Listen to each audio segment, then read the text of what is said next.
어떤 하지정맥류 환자는 정맥류가 허벅지에 튀어나온 사람이 있고요. 어떤 사람은 종아리에 튀어나오는 사람이 있습니다.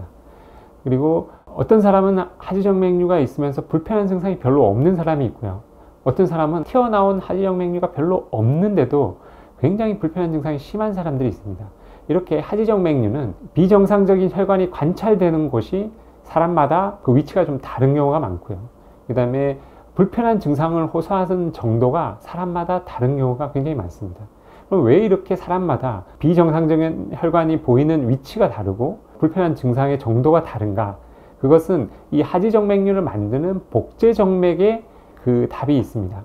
하지정맥류라는 것은 심장에서 온 깨끗한 피가 다리에 산소와 영양분을 공급하고 나면 정맥피가 돼서 원래 다니는 정상 정맥을 통해서 심장으로 가야 됩니다. 그런데 이렇게 심장으로 돌아가던 피의 일부가 정상 정맥에서 복제 정맥 쪽으로 피가 고이는 현상이 벌어질 때 그것을 하지정맥류라고 하게 됩니다. 그렇게 되면 복제 정맥 내에 피가 아주 팽팽히 고이고요. 거기에 연결되어 있는 가지들이 혈관 피부 쪽으로 튀어나오게 됩니다. 복제 정맥 자체가 튀어나오는 게 아니라 그 복제 정맥에 연결되어 있는 가지 정맥들이 튀어나오게 됩니다. 그런데 이 복제 정맥의 가지들이 사람마다 조금씩 다릅니다. 그래서 어떤 사람들은 그 가지가 허벅지 쪽에 있어서 허벅지 쪽에서 튀어나오는 사람이 있고요. 어떤 사람은 종아리 쪽에서 큰 가지가 있어서 그쪽으로 튀어나오는 사람이 있게 됩니다. 따라서 이런 복제 정맥의 가지 패턴에 따라서 튀어나오는 게 다르게 됩니다. 그리고 이 하지정맥류의 불편한 증상을 보이는 것은 하지정맥류의 원인 혈관인 복제정맥에 어디까지 문제가 생겼냐에 따라서 그 증상이 심하냐 아니면 증상이 별로 심하지 않느냐로 나뉘어지게 됩니다. 하지정맥류를 만드는 이 복제정맥은 한쪽 다리당 크게 두 군데가 있습니다. 발목 내측에서부터 허벅지에 위치하는 대복제정맥이 있고요.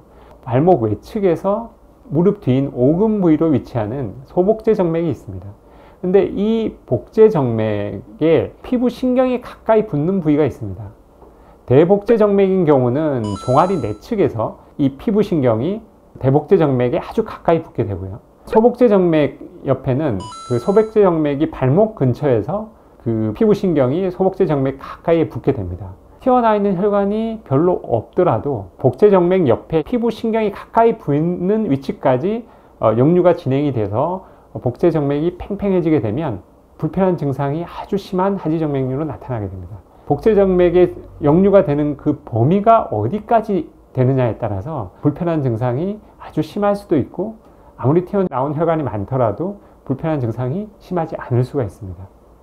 따라서 이 하지정맥류를 치료할 때는 복제정맥이 어디까지 역류가 되느냐, 어디까지 문제가 있느냐, 어디서 가시를 치느냐 이런 패턴을 아주 잘 숙지해서 수술을 해야 아주 좋은 결과를 보이게 됩니다. 증상도 좋아지고 재발도 없고 밖에 보이는 혈관도 한 번에 깨끗하게 없어지게 됩니다. 이상입니다.